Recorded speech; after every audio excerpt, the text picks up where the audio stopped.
Assalamualaikum warahmatullahi wabarakatuh.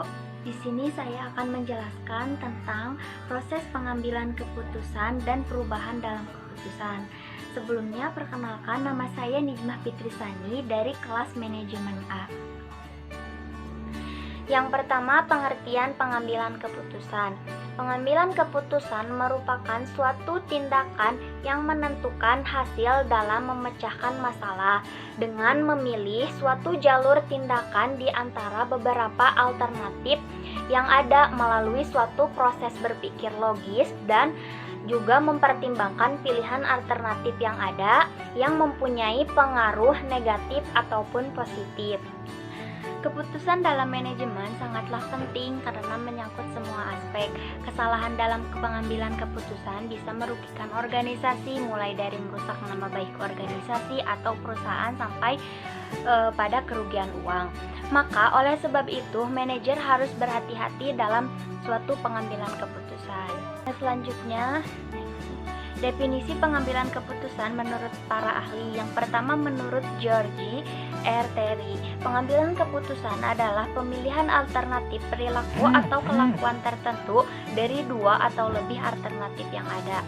Yang kedua, menurut Sondang P. Siagian, pengambilan keputusan adalah suatu pendekatan sistematis terhadap hakikat alternatif yang dihadapi dan mengambil keputusan yang menurut perhitungan merupakan tindakan yang paling cepat.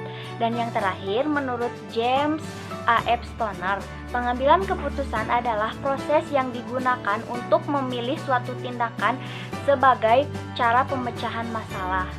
Dari definisi di atas dapat disimpulkan bahwa pengambilan keputusan adalah suatu cara yang digunakan untuk memberikan suatu pendapat yang dapat menyelesaikan suatu masalah dengan cara atau teknik tertentu agar lebih dapat diterima oleh semua pihak. Yang selanjutnya, dasar-dasar pengambilan keputusan. Menurut George R. Terry, disebutkan dasar-dasar pendekatan dari pengambilan keputusan yang dapat digunakan yaitu ada 5. Yang pertama, intuisi. Pengambilan keputusan yang didasarkan atas intuisi atau perasaan memiliki sifat subjektif sehingga mudah terkena pengaruh. Pengambilan keputusan berdasarkan intuisi ini mengandung beberapa keuntungan dan kelemahan. Yang kedua, pengalaman. Pengambilan keputusan berdasarkan pengalaman memiliki manfaat bagi pengetahuan praktis karena pengalaman seseorang dapat memperkirakan keadaan sesuatu, dapat diperhitungkan untung ruginya terhadap keputusan yang akan dihasilkan. Orang yang memiliki banyak pengalaman tentu akan lebih matang dalam membuat keputusan, akan tetapi peristiwa yang lampau tidak sama dengan peristiwa yang terjadi kini. Yang ketiga, fakta. Pengambilan keputusan berdasarkan fakta dapat memberikan keputusan yang sehat, solid, dan baik. Dengan fakta, maka tingkat kepercayaan terhadap pengambilan keputusan dapat lebih tinggi, sehingga orang dapat menerima keputusan-keputusan yang dibuat itu dengan rela dan lapang dada. Yang keempat, wewenang. Pengambilan keputusan berdasarkan wewenang biasanya dilakukan oleh pemimpin terhadap bawahannya atau orang yang lebih tinggi kedudukannya pada orang yang lebih rendah kedudukannya. Pengambilan keputusan berdasarkan wewenang ini juga memiliki kelebihan dan kekurangan. Dan yang terakhir, logika atau rasional. Pengambilan keputusan yang berdasarkan logika ialah studi yang rasional terhadap semua unsur pada sisi dalam proses pengambilan keputusan. Pada pengambilan keputusan yang berdasarkan rasional, keputusan yang dihasilkan bersifat objektif, logis, lebih transparan, konsisten untuk memaksimumkan hasil atau nilai dalam batas kendala tertentu, sehingga dapat dikatakan mendekati kebenaran atau sesuai dengan apa yang diinginkan.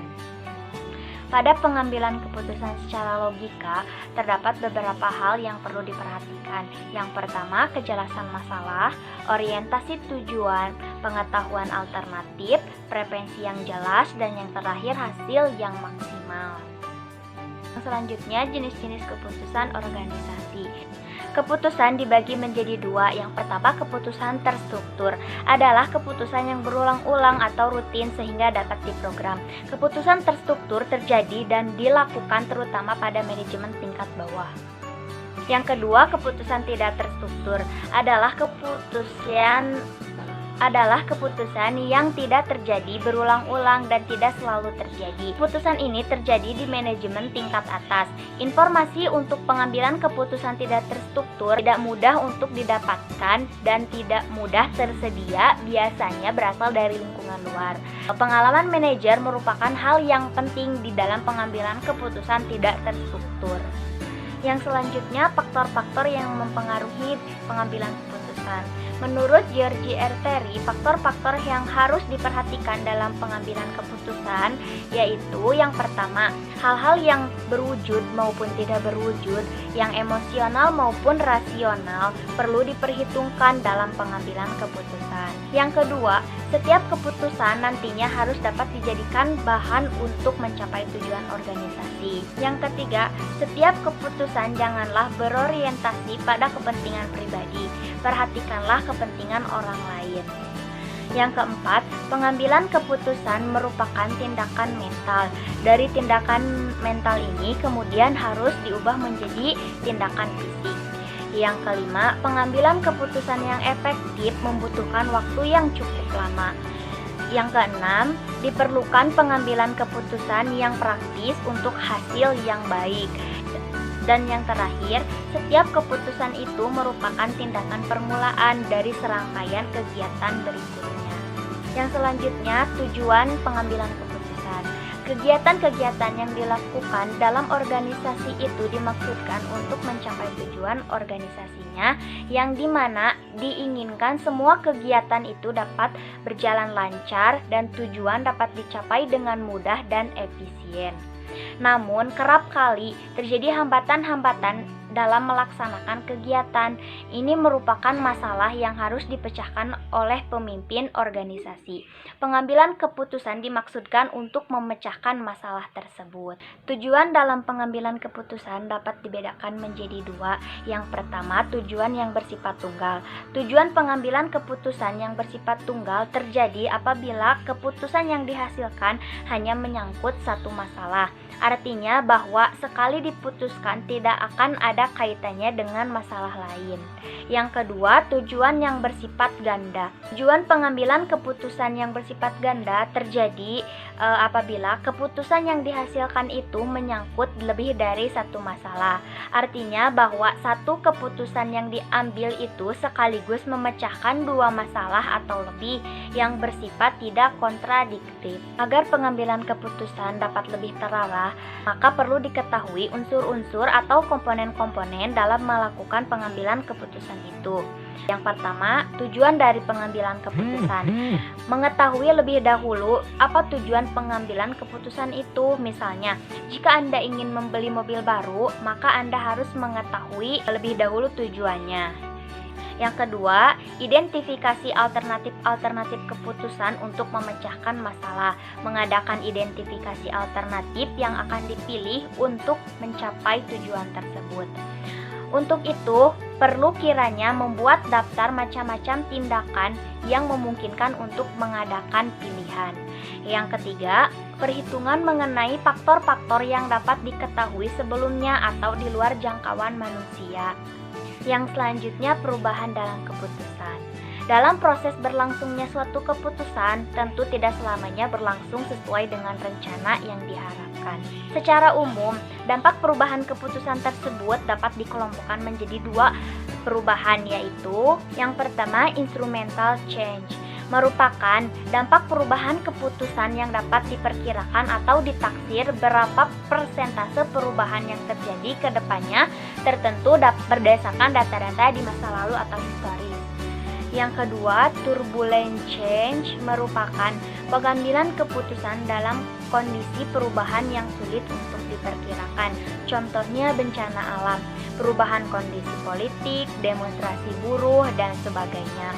Walaupun data-data tersebut ada, namun kejadian itu belum tentu memiliki kesamaan kondisi dan situasi seperti dahulu. Perlu kita pahami bahwa keputusan yang terlalu lama sulit untuk dijadikan sebagai data prediksi ke depan. Dan jika ke depan terlalu jauh untuk diprediksi, maka ketepatan atau tingkat akurat prediksi juga menjadi bagian yang diragukan hasilnya. Simon mengatakan 4 pengambilan keputusan. Yang pertama, intelijen, adalah proses pengumpulan informasi yang bertujuan mengidentifikasi permasalahan. Yang kedua adalah desain, tahap perancangan solusi terhadap masalah. Biasanya pada tahap ini dikaji berbagai macam alternatif pemecahan masalah. Yang ketiga, choice, adalah tahap mengkaji kelebihan dan kekurangan dari berbagai macam alternatif yang ada dan memilih yang terbaik. Yang keempat, ada implementasi. Implementasi adalah tahap pengambilan keputusan dan melaksanakannya. Sedangkan menurut James L. Gibson, proses pengambilan keputusan terdiri atas: yang pertama, penetapan tujuan spesifik serta pengukuran hasilnya. Yang kedua, identifikasi permasalahan. Yang ketiga, pengembangan alternatif. Yang keempat, implementasi keputusan. Dan yang terakhir, pengendalian dan evaluasi. Sekian penjelasan yang dapat saya sampaikan. Maaf bila banyak kesalahan. Wassalamualaikum warahmatullahi wabarakatuh.